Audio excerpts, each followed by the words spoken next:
I never imagined the same daughter I taught to ride a bicycle in Stanley Park would be the one to shove me down my own basement stairs, pushing me so hard that I tumbled 14 steps before my head cracked against the concrete floor. My daughter Jessica screamed that I deserved to fall for being such a pathetic, useless father.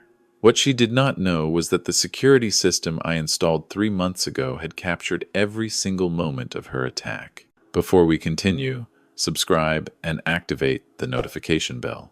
We publish new stories every day. Leave your like and tell us in the comments what city and country you are watching from. My name is William Porter. I am 66 years old, and for the past 18 years, I have lived as a widower in a modest townhouse in North Vancouver, British Columbia. When my beloved wife Margaret passed away from ovarian cancer in 2006, Jessica was only 16 years old.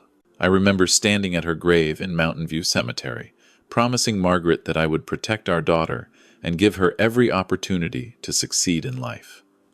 How terribly wrong things turned out. For nearly 2 decades, I worked as a senior accountant at a mid-sized firm in downtown Vancouver. I took the C-bus every morning at 6:15, worked until 7 in the evening, and came home to cook dinner for Jessica.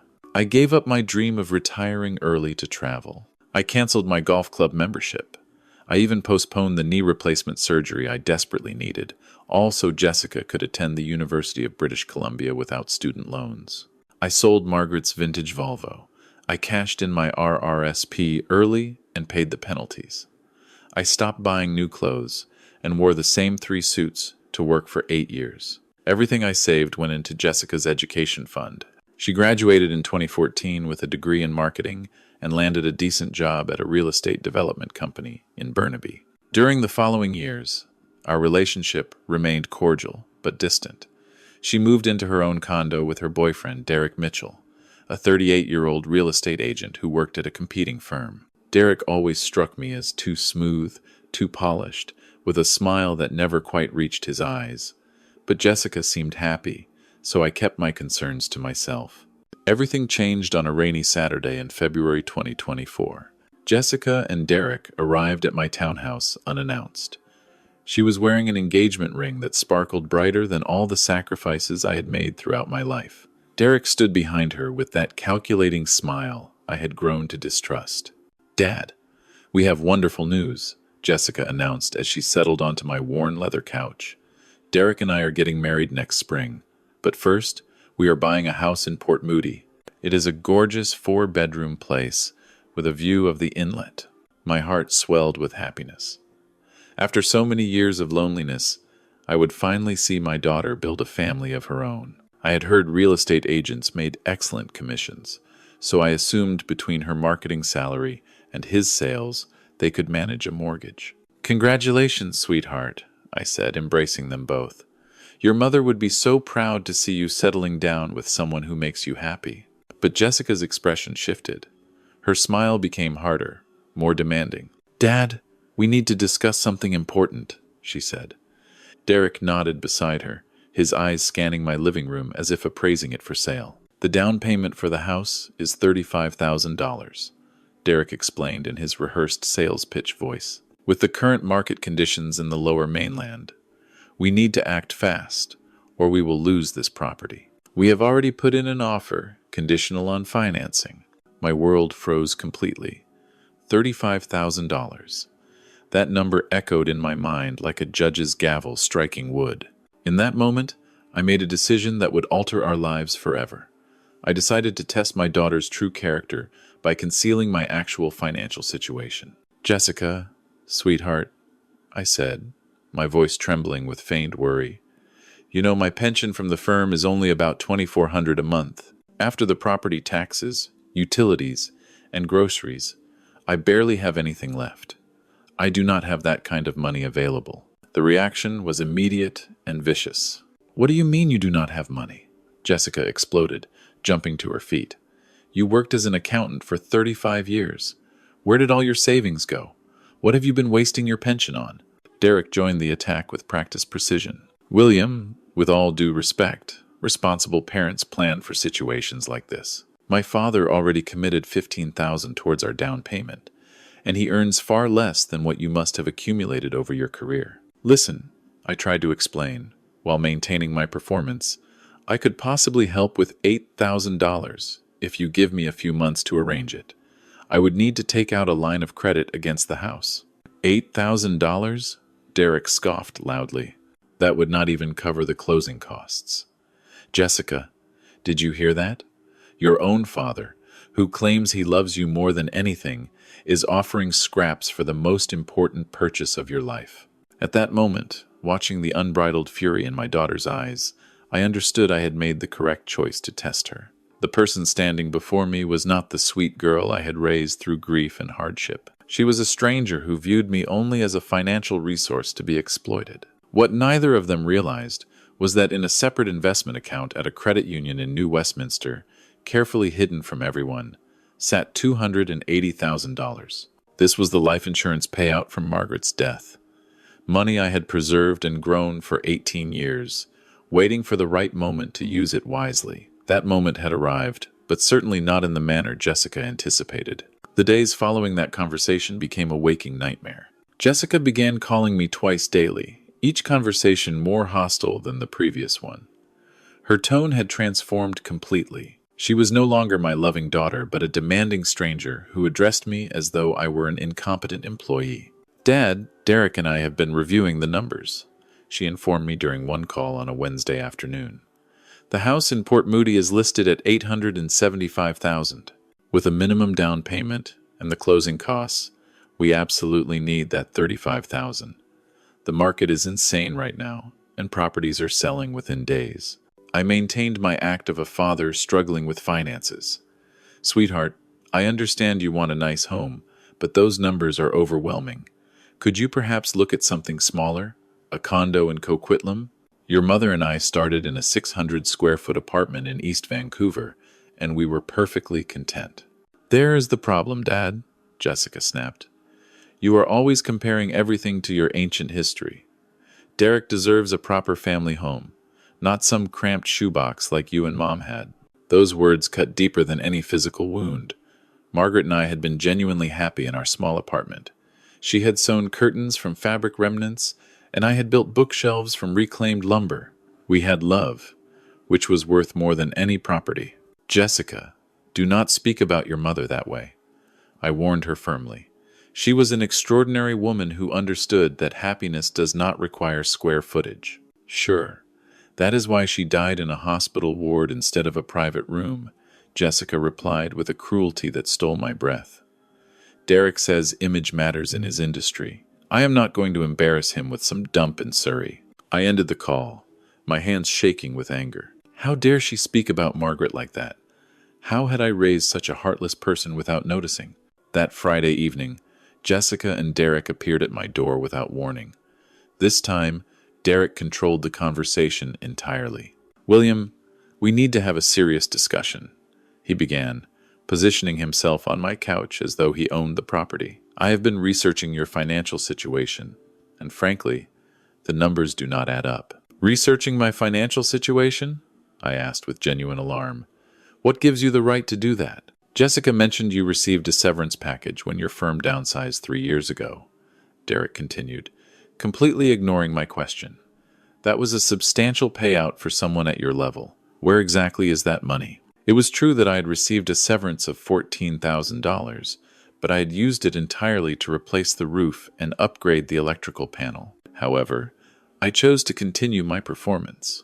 That severance went to essential home repairs and medical expenses, I explained. At my age, healthcare costs add up quickly.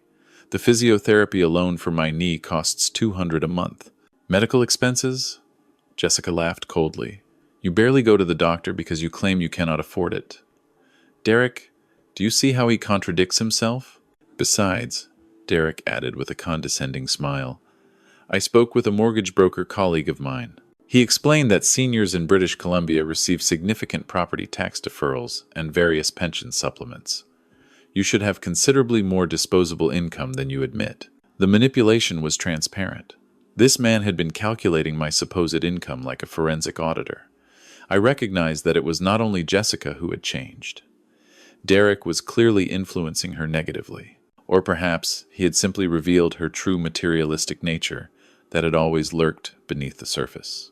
Listen, I told them, keeping my voice calm. I understand your frustration. Let me review my options. Perhaps I could obtain a home equity line of credit using this townhouse as security.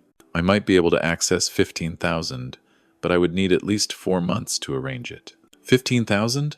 Derek stood up abruptly. That is not even half of what we require. Jessica, your father is clearly playing games with us. Derek is absolutely right, Jessica said, her eyes burning with resentment. Dad, other parents refinance their homes, liquidate their retirement funds, sell their vehicles. They do whatever is necessary for their children's futures. Jessica, I already drained my RRSP to pay for your university education, I reminded her.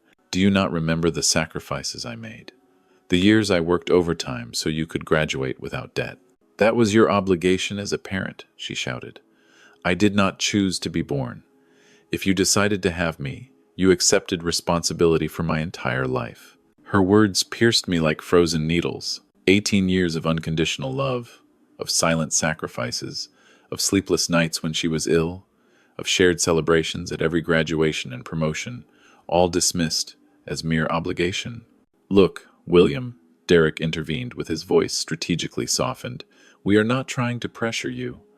But my younger sister's father contributed $20,000 for her house last year. My own parents, who are retired teachers on fixed pensions, already promised $15,000. How do you think Jessica feels when she has to explain to my family that her father cannot even match that? Public humiliation. That was their strategy. Make me feel like a failure in front of strangers, as if my worth as a father was measured solely by the dollar amount I could surrender. Besides, Derek continued, we have already paid a $5,000 deposit to secure the property. If we do not complete the purchase by March 15th, we forfeit that deposit and lose the house entirely. $5,000 deposit? I asked, genuinely alarmed. Where did you get that money? Jessica took an advance on her credit card, Derek replied. But now her minimum payments have tripled for the next year. That is why we desperately need your contribution. The trap was obvious. They had committed money they could not afford, gambling that I would surrender to the pressure. It was perfectly orchestrated financial manipulation. Dad, Jessica pleaded, suddenly switching to a pathetic tone, you always promised you would do anything for my happiness. This house is the most important thing in my life right now. Derek and I want to start a family. Do you not want grandchildren? For a moment, my heart nearly weakened. But then I recalled her cruel remarks about Margaret, her shouting, her irrational demands. No, this was not love. This was emotional extortion. Sweetheart, I told her firmly, I will help you with $15,000, and that is my absolute maximum. That is my final offer. The silence that followed was lethal. Jessica and Derek exchanged a look I will never forget. Pure contempt directed at me. In that case, Derek said, rising from the couch, I believe we have nothing further to discuss here. They walked to the door. But before leaving, Jessica turned back to me with hatred in her eyes. Dad, I hope you understand that Derek's entire family is going to know that my father is a cheap, selfish old man who prefers hoarding his money over seeing his daughter happy. Do not expect an invitation to the wedding. The door slammed with a force that rattled the picture frames on my wall. I stood alone, surrounded by a silence that screamed the depth of betrayal I had just witnessed. That night, as I gazed at the photograph of Margaret on my nightstand, I whispered to her, My love, I believe the time has come to discover what kind of person our daughter truly became. 3 weeks passed with no communication from Jessica. 3 weeks of complete silence that allowed me to reflect deeply and observe my daughter's true nature from a distance. During that period, I maintained my regular routine, grocery shopping at Save On Foods on Tuesdays, a walk along the seawall on Thursdays, and my weekly visit to Mountain View Cemetery, where Margaret rests. It was during one of those visits, on a clear Saturday in March, that the incident occurred which would trigger the coming tragedy. While I was cleaning Margaret's headstone and telling her about the difficulties with Jessica, I heard a familiar voice behind me. "Mr. Porter, how are you doing today?" I turned and recognized Grace Chen, an 82-year-old woman who lived in the townhouse complex next to mine. Grace had been widowed for 7 years and faced serious financial difficulties. Her pension was barely sufficient, and her 2 sons, who had moved to Toronto for work, seldom provided assistance. "Hello, Grace. Just here visiting my Margaret, same as every week," I replied, wiping my hands on my handkerchief. "Mr. Porter, I must ask you for an enormous favor," she said, her voice trembling. "My granddaughter Emily is graduating from nursing school at BCIT next month. She is the first person in our family to earn a professional degree. I want to give her something meaningful, but I simply do not have enough money." Grace was a dignified woman who never requested help. The fact that she was approaching me indicated her situation was desperate. "What exactly do you need?" I inquired. "Just $1,500 to purchase a proper laptop she requires for her hospital work. I know it is substantial, but I could repay you in installments, $75 monthly. I will sign any document you want." My heart went out to her. Grace reminded me of Margaret, a fighter, humble, someone who treasured education above everything. Besides, $1,500 was insignificant compared to the $280,000 I had preserved. "Grace, you do not need to sign anything or repay me," I told her. "Tomorrow I will give you the $1,500 as a gift for your granddaughter. Consider it an investment in a hard-working young woman's future." Tears streamed down her weathered cheeks. "Mr. Porter, you are a blessing. I do not know how to express my gratitude." The following day, Sunday morning, I withdrew $1,500 from my regular checking account and delivered it to Grace. She wept with emotion and blessed me repeatedly. Witnessing her joy filled me with a satisfaction I had not experienced in months. However, that same afternoon, my peace shattered when violent pounding erupted at my front door. When I opened it, I discovered Jessica and Derek. But they were not alone. They were accompanied by a woman in her late 20s, whom I did not immediately recognize. "Would you like to explain what this is about?" I asked, as all 3 entered without waiting for an invitation. "Dad, this is Megan Mitchell, Derek's younger sister," Jessica announced with a smile that contained no warmth. "She works at the credit union in New Westminster. The same one where you apparently have accounts." My blood turned to ice. They had been investigating my banking activity. "Mr. Porter," Megan began in a tone that was professional yet threatening, "my brother mentioned your financial constraints, but it is curious that you withdrew exactly $1,500 in cash yesterday. That is a considerable amount for someone who claims he cannot assist his daughter with a down payment." The betrayal was complete. Not only had they violated my privacy, but they had exploited professional connections to illegally access my confidential information. "How dare you investigate my banking records?" I demanded, my rage building. "That is a criminal violation of the Privacy Act." "What is criminal is lying to your own daughter," Derek replied with arrogance.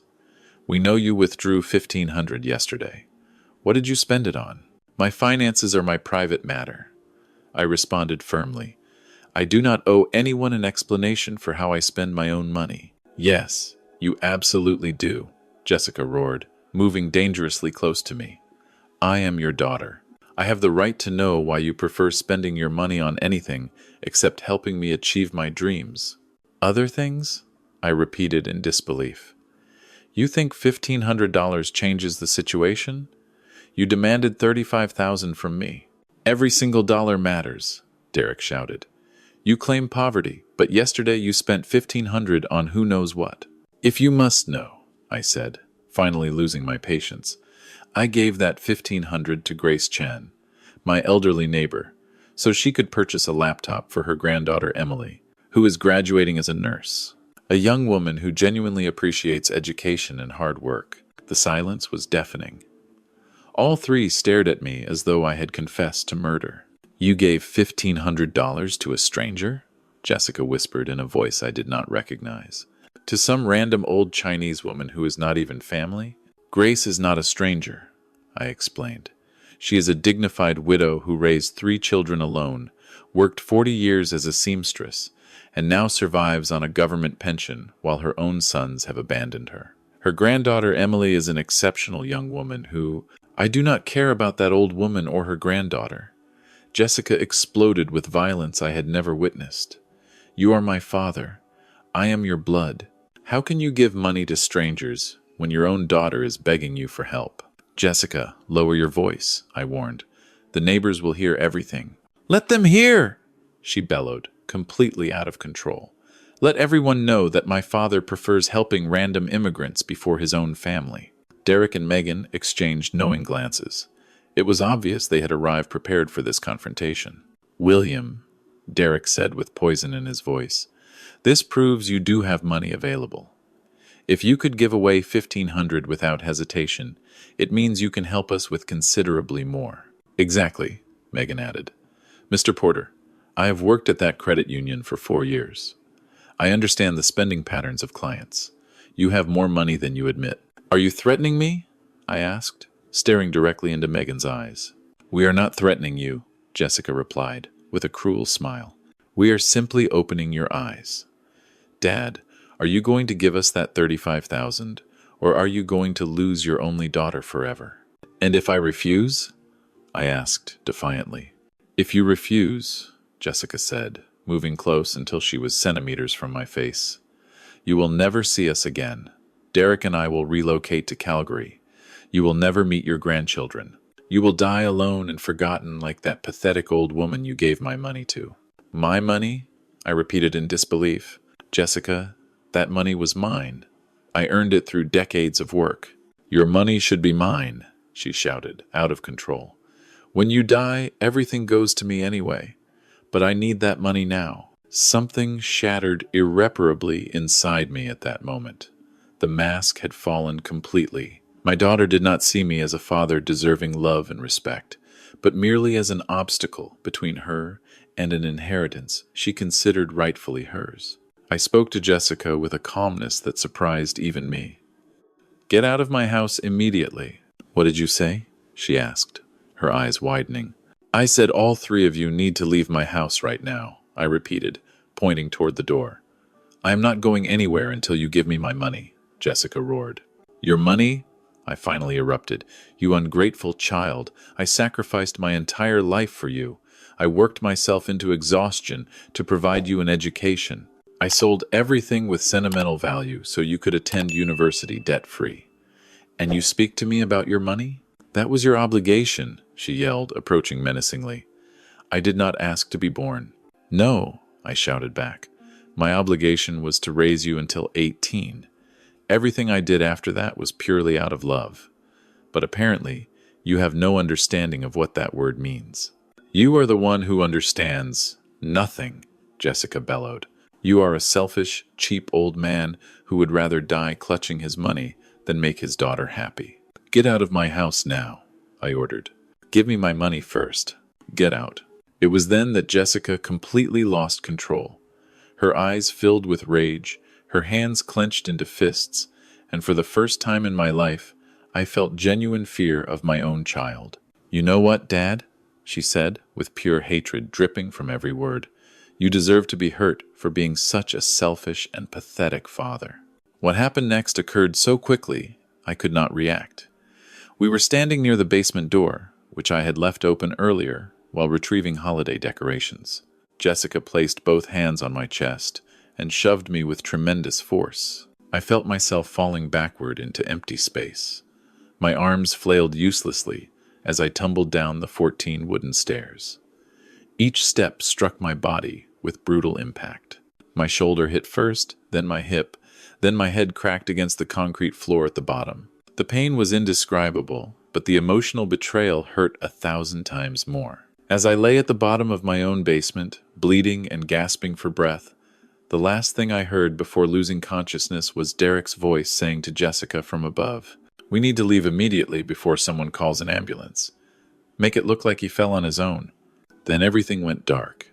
But my mind, even in unconsciousness, had already begun formulating the most calculated revenge of my life. I awoke in a sterile room that smelled of antiseptic and institutional cleanliness. The sharp pain in my hip immediately reminded me of what had happened. My left shoulder throbbed, and every breath felt like inhaling broken glass.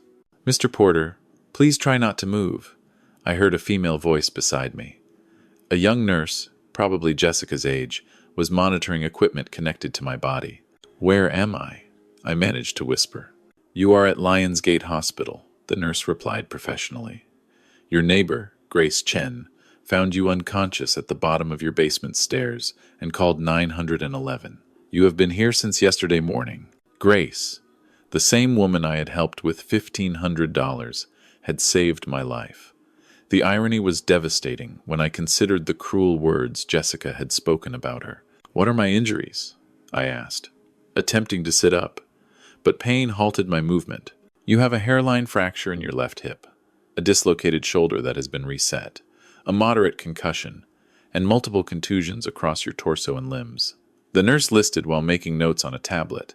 "Dr. Sandhu wants to speak with you when you feel stronger." As the nurse departed, my mind began processing what had occurred with terrifying clarity. Jessica had pushed me down the stairs in my own home.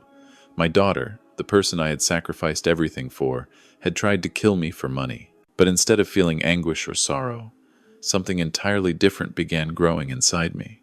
A cold, calculating determination I had never experienced before. For the first time in my life, I was going to plan a meticulous revenge. Approximately an hour later, a middle-aged physician entered my room. Her identification badge read Dr. Priya Sandhu, Emergency Medicine. "Good afternoon, Mr. Porter. I am Dr. Sandhu," she said while reviewing my medical file. "Your injuries are consistent with a serious fall downstairs.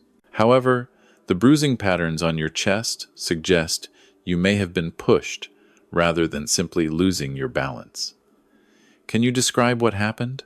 Here arrived my first moment of strategic performance. I decided to provide a temporary lie to buy time and plan my revenge without interference. "Doctor, it was merely a domestic accident," I said with a weak voice. "I was going down to the basement for some boxes and I slipped, lost my footing completely. I am old, and my balance is not what it used to be." Dr. Sandhu regarded me with obvious skepticism. "Mr. Porter, I have treated hundreds of stair falls during my career.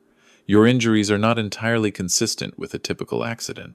The bruising on your sternum indicates two distinct points of direct pressure, as though someone pushed you with both hands." "Doctor, I assure you it was simply an accident," I insisted, maintaining my story. "I am a clumsy man, particularly when I forget my reading glasses." Dr. Sandhu did not appear convinced, but she did not press further. "Very well, Mr. Porter. However, I must inform you that according to hospital protocol, any suspicious injury in a patient over 60 must be reported to Vancouver Coastal Health's Elder Care Division. A social worker will visit you tomorrow." Perfect. That would provide me time to refine my strategy. That afternoon, while alone in my room, I began planning every detail of my revenge. I knew Jessica would eventually come to the hospital, likely feigning concern, but actually ensuring I maintained silence about what truly occurred. I also recognized that I needed professional allies. During my years at the accounting firm, I had worked closely with Catherine Blackwood, a forensic accountant who had subsequently earned her law degree and now operated her own practice, specializing in elder abuse and financial fraud cases. Catherine had assisted me with Margaret's estate paperwork, and I had always found her to be both honest and brilliantly strategic. Using the room telephone, I called her office. "Blackwood Law and Forensic Services." "Good afternoon," a receptionist answered. "Good afternoon. This is William Porter. I need to speak with Catherine Blackwood urgently regarding an extremely sensitive matter." "One moment, please, Mr. Porter. Miss Blackwood has mentioned you before. I am transferring the call now." "William, how wonderful to hear from you. It has been years." Catherine's familiar voice came through. "How can I help?" "Catherine, I am at Lionsgate Hospital. My own daughter assaulted me, and I require your professional assistance for a very complex case involving potential financial fraud as well." A long pause preceded Catherine's response. "William, this is extremely serious. Have you contacted the police yet? Not yet. I need to consult with you before making any official decisions. But there are elements of this case that will surprise you considerably. I will be at the hospital within 90 minutes, she replied without hesitation. In the meantime, speak to absolutely no one else about this situation. After disconnecting, I focused on observing every detail of my surroundings. Nursing shifts changed every 12 hours. Physicians made rounds every 6 hours. Visitors were permitted between 11 in the morning and 8 in the evening. I also began rehearsing my performance. When Jessica came, I needed to appear weaker and more vulnerable than I actually was. I wanted her to feel secure, confident that she had frightened me sufficiently to maintain my silence. At 5 in the afternoon, exactly as I had predicted, Jessica appeared in my room. She came alone, without Derek. Her expression was a calculated mixture of false concern and silent intimidation. "Dad, how are you feeling?" she asked, approaching my bed with careful steps. "Jessica," I murmured, exaggerating my pain. "My entire body hurts." "Dad, I am so sorry," she said with a performance worthy of a professional actress. "I feel terrible about what happened. You lost your balance, and I tried to catch you, but I was not fast enough. It all happened so quickly." "Sweetheart," I whispered, discreetly activating the voice recording application on my mobile phone, which I had hidden beneath the blankets. "What happened in my house?" "Dad, listen to me very carefully," Jessica said, immediately changing her tone to something more threatening while keeping her voice low. "What happened was an accident. You tripped going down the stairs. Understand? You slipped and fell. That is the story you will tell the doctors, the social workers, and anyone else who asks." "But Jessica, you pushed me," I protested weakly. "No," she hissed, leaning dangerously close to my face. "I never touched you. You had a domestic accident due to your age and poor balance. And that is going to be your official story. And if I do not agree to that, the mask of false concern vanished completely. If you do not cooperate, Dad, what happened in that basement will seem like nothing compared to what could happen next. Derek and I will relocate to Alberta permanently. You will never see us again. You will never meet any grandchildren. And believe me, I will find ways to make your remaining years absolutely miserable." "Jessica, please," I begged, maintaining my act. "Besides," she continued with calculated cruelty, "who would believe you anyway?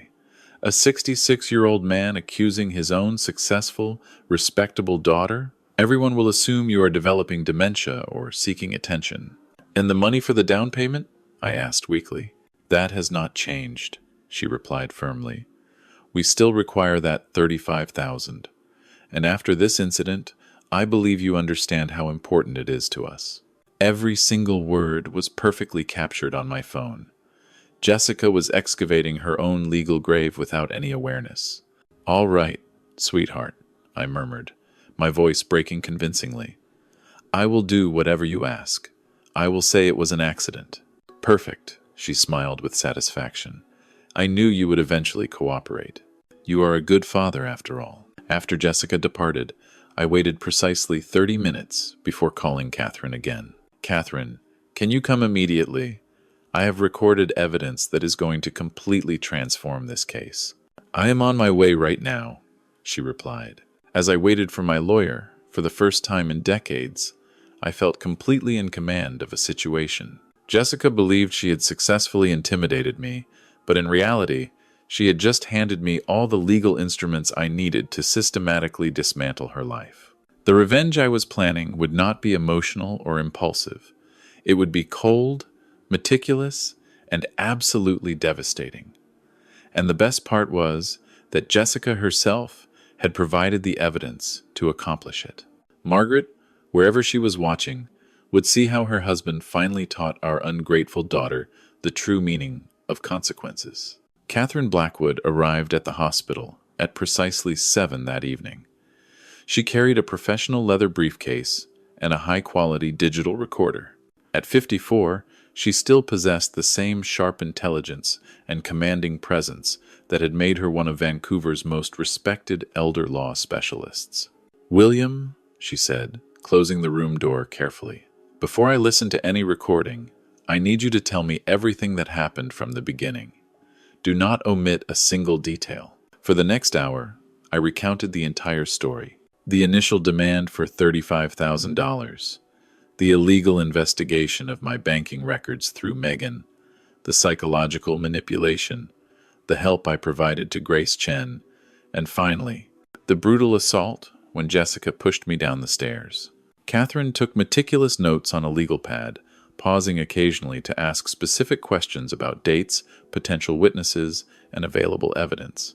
William, she said when I finished my account, what you are describing constitutes multiple serious criminal code offenses: assault causing bodily harm, uttering threats, domestic violence against a senior, and possibly extortion. But before we proceed further, I need to hear that recording you mentioned. I played the complete conversation I had recorded during Jessica's hospital visit.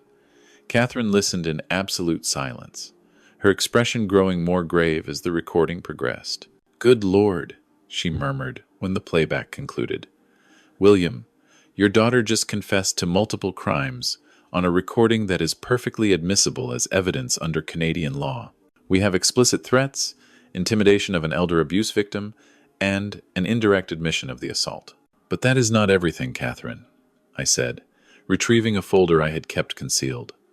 "Throughout the years, I have preserved all documentation of the sacrifices I made for Jessica. Her university tuition receipts, textbook invoices, my own medical bills that I postponed to fund her education, even the receipt from selling Margaret's antique jewelry." Catherine reviewed each document carefully. "This is exceptional evidence for the case. It establishes a pattern of parental sacrifice and demonstrates the extreme ingratitude of the perpetrator. But there is something else I need to know, William. Are you genuinely experiencing serious financial difficulties?" Here arrived the moment to reveal my most protected secret. "Catherine, I need this to remain under absolute solicitor-client privilege until we decide how to deploy it strategically." "Absolutely. Everything you tell me is protected by privilege. I have $280,000 in an investment account at a credit union in New Westminster," I confessed. "It is the life insurance payout from Margaret's death. But I never mentioned it to Jessica because I wanted her to learn the value of hard work and financial responsibility." Catherine remained completely still for several seconds. "You are telling me you lived modestly for 18 years to educate your daughter while concealing this substantial sum?" "Precisely. I wanted Jessica to understand that money is earned through effort and sacrifice, not demanded or inherited. But apparently, I failed as a father and educator." "William," Catherine said with obvious admiration, "you did not fail. Your educational strategy was commendable. Jessica is the one who failed by rejecting the values you attempted to instill. How can we utilize this information?" Catherine began pacing the small room, clearly formulating a legal strategy. "We have several options, but I recommend a multi-stage approach. First, we require additional evidence of the threats and Jessica's pattern of aggressive behavior." "What type of evidence?" "Witnesses who observed her behavior changes, documentation of the illegal investigation of your banking records, and, if possible, additional recordings of future threats." At that moment, I recalled a crucial detail. Catherine, Grace Chen, my neighbor. She heard the entire argument before the assault. She lives in the adjacent townhouse, and the walls are thin. She was also the person who discovered me and called emergency services. "Perfect. We need her official statement. What else?" "Megan Mitchell, Derek's sister who works at the credit union. She admitted to investigating my banking activity. That is completely illegal under the Personal Information Protection Act." Catherine smiled for the first time since arriving. "Excellent. That provides us another avenue of legal attack. Violation of banking privacy, misuse of confidential customer information, potential professional misconduct if she utilized her position to obtain private data. And what do we do regarding the hidden money?" "That will be our ultimate trump card," Catherine explained while organizing her notes. "But we need to deploy it at the perfect moment to maximize the psychological and legal impact." "When would that be?" "When Jessica is completely compromised legally, when she has lied under oath about her motivations, and when she believes she has won. Then we will reveal that you always had the money she coveted, but you chose not to give it to her because her behavior proved she did not deserve it. The strategy was brilliant, but one element concerned me. Catherine, what if Jessica decides to never contact me again? What if she simply disappears from my life? William, based on the psychological profile you have described, Jessica will definitely return. Domestic abusers, particularly when the victim is an elderly family member, always return to ensure they maintain control. Besides, she still believes she can extract money from you. And when she returns, even better, more witnesses to her aggressive and threatening behavior. But we need to prepare the situation carefully. Catherine retrieved her professional recorder and placed it on my bedside table.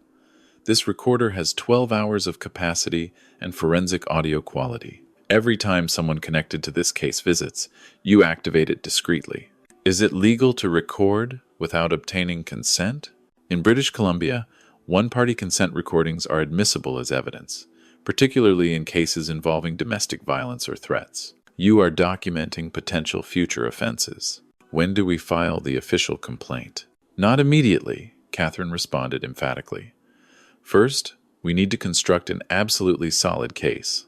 We want the situation such that when we file the complaint, it will be impossible for Jessica to escape the consequences. What should I do in the meantime? You are going to continue pretending to be intimidated and willing to surrender to her demands. But every conversation, every threat, every manipulation will be recorded. We are building a case file that will not only protect you, but will ensure Jessica faces the maximum possible legal consequences. Catherine stood and organized her documents. William, one additional question. After all of this, after witnessing your daughter's true nature, are you prepared for the emotional aftermath of what we are about to do? Catherine, I replied with a determination I had not felt in years. The Jessica I raised and loved died when she pushed me down those stairs. The person who came today to threaten me is a dangerous stranger who merely happens to share my surname. Perfect. Then tomorrow I will commence the preliminary investigation. I will discreetly contact Grace Chen for her testimony, and I will investigate Megan Mitchell's banking irregularities. And what do? You recover. You act like the intimidated victim Jessica believes you are, and you document every future contact. When we have sufficient evidence, we will proceed with charges that include criminal assault, threats, domestic violence against a senior, and a civil lawsuit for damages that will cost your daughter considerably more than the $35,000 she wanted so desperately. After Catherine departed, I remained alone in the hospital room. But for the first time in weeks, I felt completely calm. I was no longer the helpless victim of an abusive daughter. I was now the architect of a legal revenge that would be as meticulous as it was devastating. That night, as I gazed out the window at the lights of North Vancouver, I remembered the words Margaret used to say when Jessica was young and misbehaved. William, sometimes genuine love requires difficult consequences. I had finally understood completely what my wife meant. The following morning, Catherine called with news that exceeded my most optimistic expectations. Her voice conveyed excitement and professional satisfaction. William, the preliminary investigation has revealed information that is going to completely transform this case, she announced without preamble. Can you speak freely? Yes, I am alone in the room. What did you discover? First, I interviewed Grace Chen this morning. She not only confirms hearing the entire argument before the assault, but also has very specific details about what Jessica shouted at you while you were lying at the bottom of the stairs. What kind of details? According to Grace, after you lost consciousness, Jessica shouted something at Derek like, "If he ever mentions this to anyone, I will push him down the stairs too." She also heard Derek telling her to calm down and make it appear as though you had fallen on your own. The information was devastating for Jessica. I had an independent witness who had heard explicit threats and evidence of conspiracy after the assault. But that is not everything, Catherine continued. I contacted a colleague who works in regulatory compliance at the Financial Consumer Agency of Canada. I explained the situation confidentially And she confirmed that Megan Mitchell did indeed access confidential information from your accounts without legal authorization. That carries serious consequences. How serious? Violation of the Personal Information Protection and Electronic Documents Act.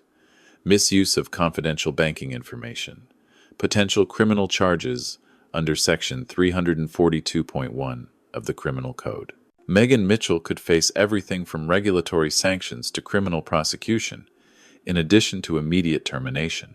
And what do we do with that information? We are preserving it as additional ammunition. When we confront Jessica and Derek with the evidence, we will also include the legal consequences Megan is facing. That will pressure Derek to reconsider his loyalty to his fiancée. While I was speaking with Catherine, a nurse entered to inform me that I would be discharged the following day, but would need to return for weekly appointments for the next 6 weeks. Perfect, Catherine told me when I shared the discharge information. I need you to return home and behave normally. Jessica is going to visit to verify you are maintaining your story about the accidental fall. What do I do when she comes? Continue acting like the intimidated victim, but keep the recorder activated at all times. We need more evidence of her pattern of threatening behavior. That afternoon, exactly as we had predicted, Jessica appeared in my hospital room. This time, she was accompanied by Derek, and they both carried flowers and a fruit basket, obviously intended to create the appearance of concerned family members in front of the medical staff. "Dad, we are so relieved to hear you are being discharged tomorrow," Jessica exclaimed with a performance worthy of an award. "We have been so worried about your accident." I discreetly activated the professional recorder Catherine had provided. "Yes, sweetheart. It was a very unfortunate fall. You know how unsteady I have become." "William," Derek intervened with false warmth. "Jessica and I have been discussing what happened before your accident. We realize we were perhaps too harsh with you about the money for the house." "Oh, really?" I asked, feigning hopeful surprise. "Yes, Dad," Jessica continued. "We understand your financial situation is complicated, so we have decided to lower our expectations." "What do you mean?" Derek spoke up. "We have recalculated the housing expenses. We can find a more modest property in Maple Ridge with just $25,000 instead of $35,000. The $10,000 reduction sounded generous superficially, but it remained an amount they believed I could not easily afford. "Sweetheart, that is still a very substantial amount for me," I told them while maintaining my act. Jessica moved closer to my bed and lowered her voice, though not enough to prevent the recorder from capturing every syllable. "Dad, listen carefully. After what happened at the house, I think we both understand the situation clearly. I need that money by March 30th. It is not $35,000 anymore. It is $25,000. That is my final offer." "And if I cannot obtain it?" I asked, trembling. "Dad," Derek told me, with a smile that failed to reach his eyes, "I am confident you can find a way. Perhaps by selling some items from the house, or arranging a reverse mortgage. You could even," Jessica added, "sell some of Mom's remaining jewelry that you have stored. I am certain those pieces are worth several thousand." The mention of Margaret's jewelry provoked genuine anger in me that I struggled to control. How dare they suggest I sell the only tangible memories I retained of my wife? "Jessica, your mother's jewelry has immeasurable sentimental value," I protested weakly. "Dad," she replied coldly, "Mom does not need them anymore. But I need this money to build my future with Derek. Besides," Derek added, "I am certain your wife would have wanted you to make any sacrifice for your daughter's happiness." The emotional manipulation was repulsive but perfect for my legal purposes. Every word was being recorded as evidence of emotional blackmail and psychological manipulation. "All right," I murmured with my voice breaking. "I will see what I can arrange." "Perfect." Jessica smiled with satisfaction. "But Dad, I need you to understand something very important. The deadline to finalize the purchase agreement is March 30th. That gives us exactly 3 weeks, and if you do not have it by then..." Jessica's expression hardened immediately. "Dad, I would prefer not to contemplate that possibility. After your accident, I believe we both understand how fragile older people can be, especially when they experience stress." The threat was unmistakable. If I did not produce the money, I could suffer another accident. Jessica is correct, Derek added. Falls in the home are extremely common among seniors, particularly those living alone without proper support systems. After they departed, I immediately called Catherine to report the new recording. William, this is pure gold, she told me after listening to the complete playback. We have veiled but unmistakable threats, emotional blackmail, psychological manipulation, and now a specific deadline we can utilize strategically. How? We are going to use these 3 weeks to build an absolutely solid case. While they believe you are desperately searching for 25,000, we will be preparing a legal trap that will completely destroy their lives. What kind of trap? I am going to engage a private investigator to discreetly document Jessica and Derek's lifestyle. I want to know precisely what they spend their money on, whether they have concealed debts, and what their actual financial situation is. Why is that important? Because I suspect the urgency for down payment money is not the only reason. There is something else they are hiding, and when we discover it, we will have even more ammunition against them. That night, as I prepared to return home the following day, I reflected on how far this situation had escalated. In less than a fortnight, I had gone from being a father attempting to teach his daughter the value of money, to being the victim of a physical assault, and finally to becoming the architect of a meticulously planned legal revenge. But the most revealing aspect was, I no longer felt emotional pain over the loss of my relationship with Jessica. The person who had pushed me and threatened me was not my daughter. She was a dangerous stranger who shared my DNA, but who had forfeited all right to my fatherly love.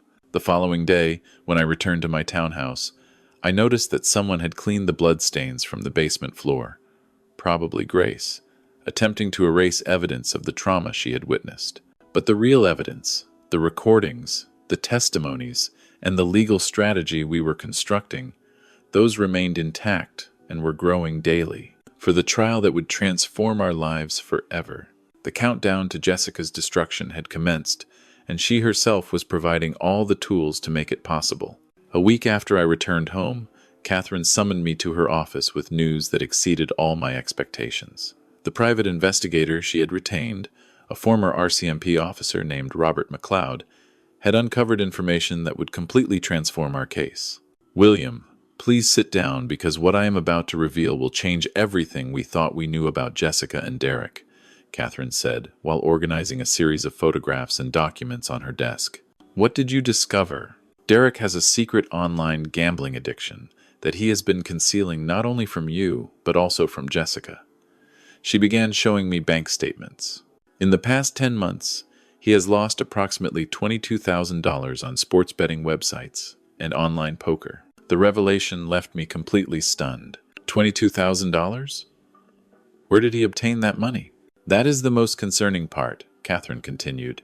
He secured 3 different personal loans using fraudulent income documentation. He claimed to earn triple what he actually makes from his real estate commissions. That means Derek does not need $25,000 for a house down payment. He needs it desperately to pay off gambling debts that are suffocating him financially. And the threats from the collection agencies have begun. He is in a genuinely dangerous situation. Robert McLeod, the investigator, intervened, displaying a series of photographs. Mr. Porter, these images were captured last week. Derek regularly meets with 2 men that our contacts identified as enforcers for a loan shark operation based in Surrey.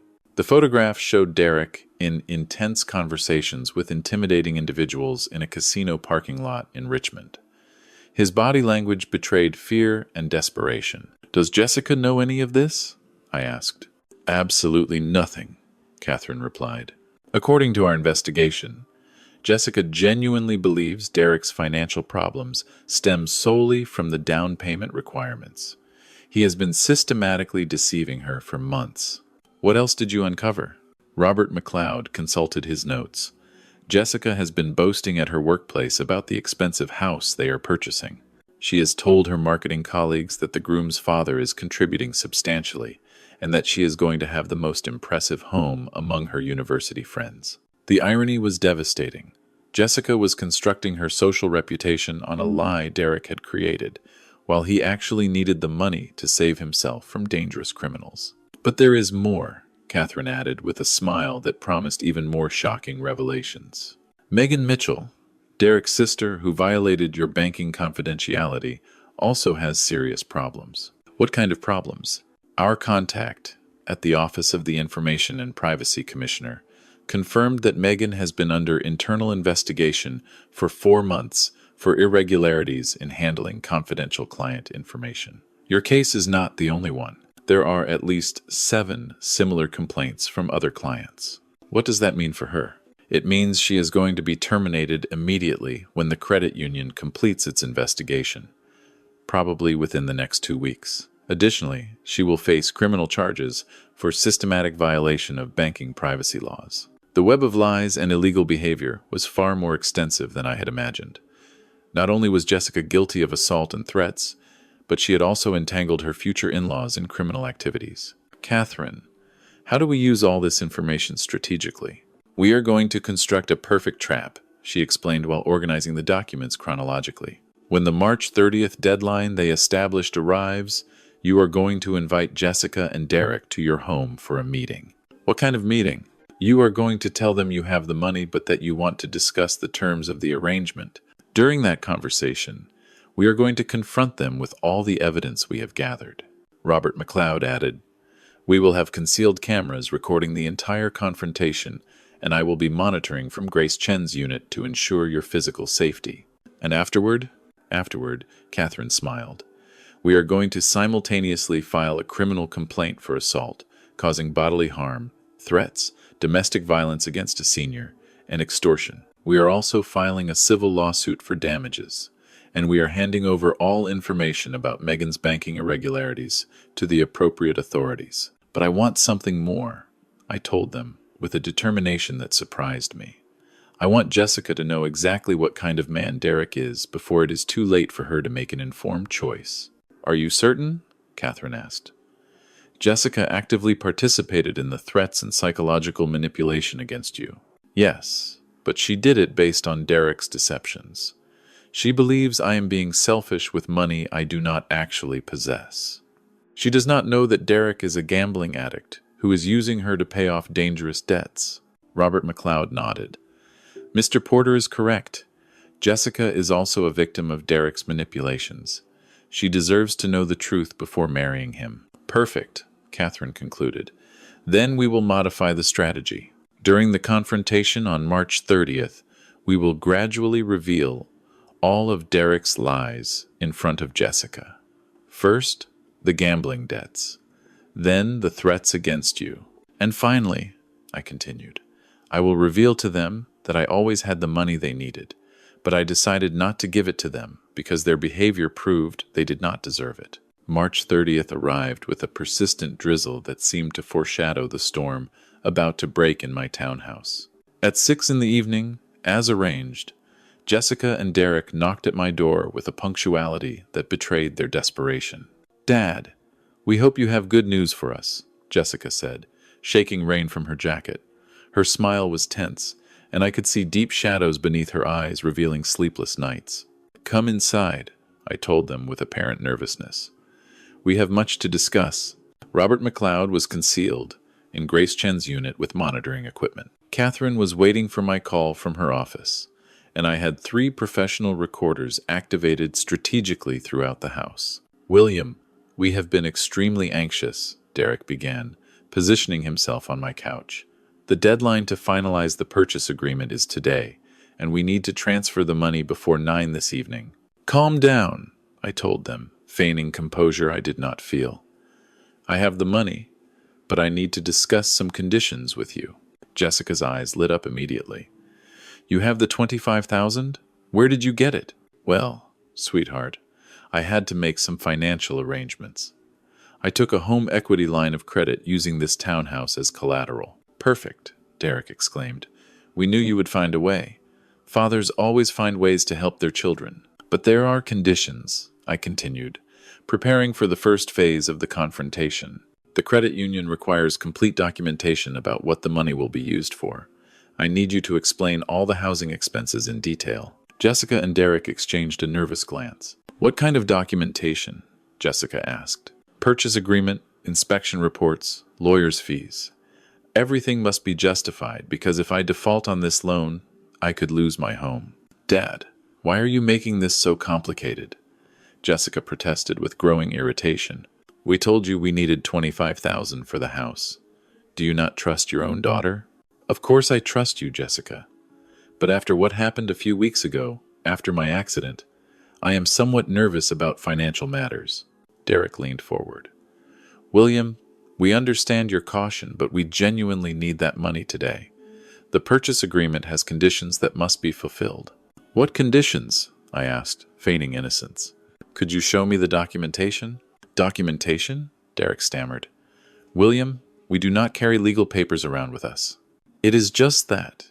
You see, I continued my act. The credit union also requested information about your financial situations. They needed to do a basic credit check. The silence that followed was telling. Derek turned visibly pale, and Jessica looked at him with growing confusion. Credit check?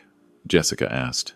Why would they need that? Well, Jessica, I explained, when a senior takes out such a large line of credit, the financial institution investigates whether there is risk that the beneficiary could assume the debt if problems arise. What do you mean? Derek asked, his voice trembling. Derek, the credit union discovered some serious irregularities in your credit history. Jessica turned to her fiancé. Irregularities? What is Dad talking about? It was the perfect moment to begin the gradual revelation. Jessica, did you know Derek has 3 active personal loans totaling $22,000? What? Jessica shouted, jumping from the couch. Derek, what is my father talking about? William, I have no idea what you mean, Derek lied desperately. That is confidential information the credit union cannot disclose. You are correct, son. The credit union did not tell me, but a private investigator did. I retrieved the folders Catherine had prepared and placed them on the coffee table. Jessica, here are bank statements, online betting records, and photographs of Derek meeting with loan sharks in Richmond. Jessica took the documents with trembling hands. As she read, her expression transformed from confusion to disbelief to absolute fury. $22,000 on sports betting? She read aloud. Online poker? Derek, what the hell is this? Jessica, let me explain, Derek began, but she cut him off violently. No, do not explain anything. You have been deceiving me for months. You told me we needed money for the down payment, but you actually need money to pay gambling debts. Jessica, please calm down, Derek pleaded. Calm down? Derek, you have put our future at risk because of an addiction you hid from me. It was then I decided to add more fuel to the fire. Jessica, there is something else you need to know. The men Derek is meeting are not legitimate lenders. They are loan sharks who have threatened permanent consequences if he does not pay by this weekend. Permanent consequences? Jessica whispered in horror. Derek, are you in physical danger because of these debts? Derek could no longer maintain his lies. Jessica, yes, I have some gambling problems, but everything will be resolved when your father gives us the money. The money? Jessica screamed, completely losing control. There is no house. Is there, Derek? This was never about a down payment. This was about saving your own skin. Derek turned to me in desperation. William, give me the money. You can see Jessica is going to leave me if I do not fix this immediately. Oh, now you need me? I asked with a calm that contrasted with the emotional chaos in the room. After participating in pushing me down the stairs, after threatening me repeatedly, after calling me selfish and cheap, William, please, Derek begged. I am sorry for everything. I was desperate. The loan sharks are going to hurt me if I do not pay. Jessica, who had been observing this pathetic plea, turned to me. Dad, Derek participated in pushing you down the stairs? Jessica, did he not tell you exactly what happened?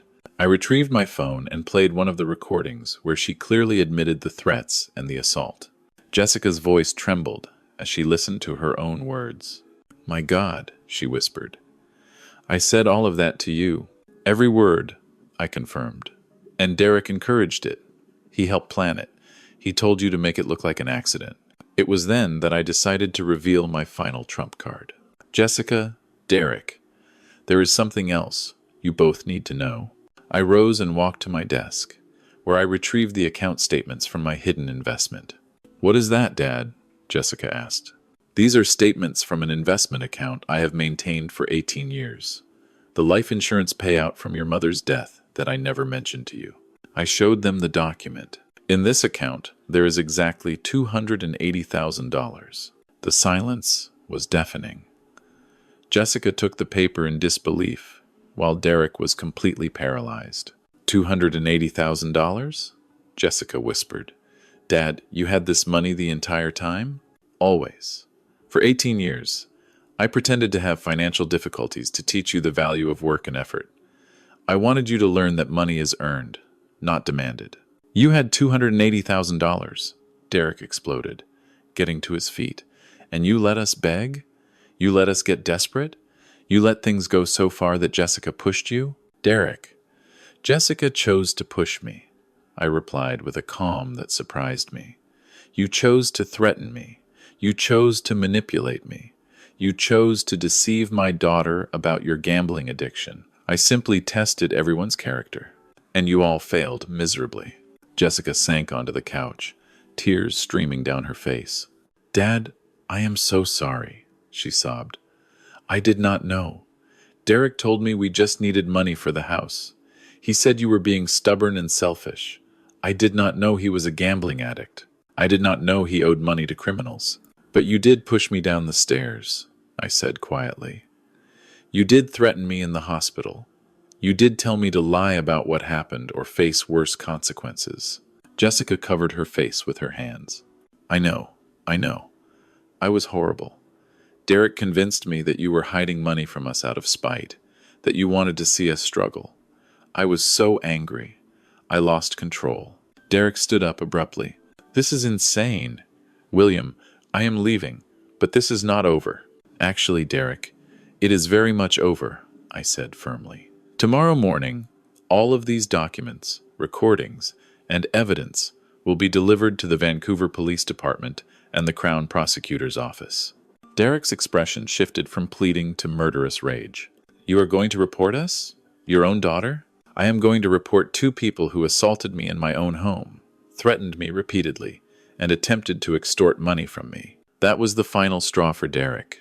The fury that erupted in his eyes was more intense than anything I had ever witnessed. His hands clenched into fists, his breathing quickened, and for a moment I thought he was going to attack me. "You stupid old man," he roared, advancing toward me. "You have ruined everything with your stupid psychological games." But Jessica got between us. "Derek, do not touch him. Get out." "Move aside, Jessica. This manipulative old fool deserves everything coming to him. If you take one more step toward my father, I will call the police myself," Jessica shouted with a determination I had not seen before. "Get out of this house. We are finished." "Now you are defending him?" Derek bellowed in disbelief. "He tricked us both. He had the money the entire time." "Yes, Derek, he had the money. But I pushed him down the stairs. I threatened him. That was my choice. My terrible, unforgivable choice." Jessica turned to me, tears still streaming. "Dad, I am not asking for forgiveness, because I do not deserve it. But please know that I am going to face whatever consequences come from this. I deserve them." Derek stormed toward the door. "This is not over, William. You think you have won, but I have connections. I will make your life miserable."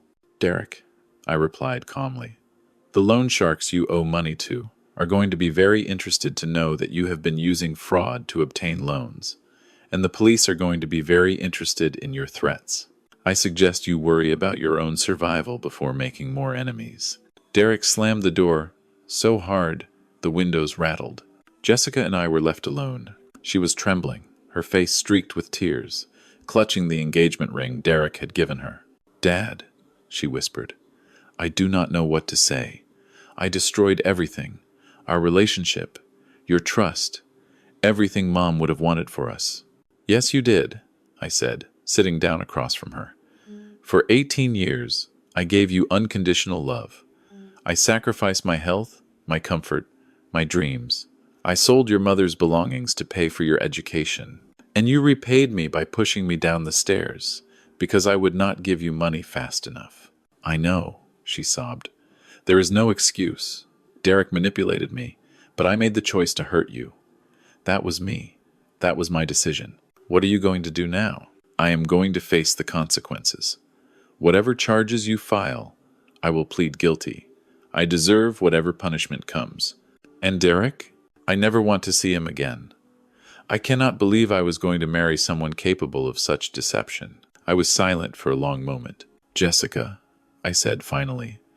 The daughter I raised and loved died the day she pushed me down those stairs. I do not know if that daughter can ever return, but I am willing to give you one chance to prove that she is still in there somewhere. What do you mean? Tomorrow, you are going to accompany me to Catherine Blackwood's office. You are going to provide a complete statement about everything Derek did and said. You are going to cooperate fully with the investigation against him. And you are going to accept whatever legal consequences come from your own actions. And if I do all of that, if you do all of that, and if I see genuine remorse and change over time, perhaps someday we can begin rebuilding something. Not what we had. That is gone forever. But something new, something honest. Jessica nodded slowly. I will do whatever it takes, Dad. I understand if you never forgive me, but I want you to know that I love you. I have always loved you. I just lost myself somewhere along the way. Love is not shown through words, Jessica. It is shown through actions. Starting tomorrow, I will be watching your actions very carefully. 3 weeks later, I found myself in provincial court, surrounded by witnesses and legal representatives. The case had attracted media attention due to the systematic nature of Derek's frauds and the assault against an elderly family member. Derek entered the courtroom in handcuffs wearing an orange jumpsuit. His appearance had changed dramatically. He had lost weight, had deep shadows beneath his eyes, and his formerly polished demeanor had completely disintegrated. Jessica sat in the gallery, having provided full testimony against him. She had pleaded guilty to her own charges and was awaiting sentencing. The Crown prosecutor read the charges against Derek: assault causing bodily harm, uttering threats, extortion, multiple counts of fraud, identity theft, and association with an illegal loan shark operation. The sentence was devastating. 6 years in federal prison, full restitution of all defrauded funds, a permanent restraining order, and a lifetime ban from working in financial services. When the judge asked if he had anything to say, Derek turned toward me with pure hatred. You think you have won, old man. But I will be out eventually, and I have a long memory. Mr. Mitchell, the judge interrupted sternly. Any further threats will result in additional charges. I suggest you remain silent. A week later, Jessica received her sentence for her role in the assault. 2 years of probation, mandatory counseling, 200 hours of community service at an elder care facility, and a requirement to pay my medical expenses in full. After the sentencing, she approached me in the courthouse corridor. Dad, she said quietly, I know this does not fix anything, but I want you to know I am going to complete every hour of that community service. I am going to attend every counseling session. I am going to become someone you can be proud of again, or at least someone who deserves to call you Dad. That will take time, Jessica. A very long time, I know. I will wait as long as it takes. 6 months later, as I organized the documents to donate $100,000 of my savings to the British Columbia Center for Elder Advocacy and Support, I reflected on everything I had learned. I had raised a daughter with unconditional love, but without firm boundaries. I had confused protection with permissiveness and affection with a lack of consequences. But I had also learned that it is never too late to establish boundaries, to demand respect, and to protect not only my own dignity but that of other vulnerable seniors like me. Margaret, wherever she was watching, could finally rest, knowing her husband had found the strength to do the right thing, even when it was the hardest thing he had ever done. Sometimes genuine love requires decisions that seem harsh but are necessary. And sometimes the greatest lesson a parent can teach a child is to allow them to face the full consequences of their actions. Jessica was learning that lesson through her community service and counseling. Whether she would truly change remained to be seen. I had already learned that my worth as a person did not depend on rescuing someone who had chosen to harm me, even if that someone was my own flesh and blood. The story ends here, but the lesson continues forever. If you enjoyed this story, support us with a like, subscribe to the channel, and share your thoughts in the comments. To hear the next story, click on the video appearing on screen now. Thank you for joining us.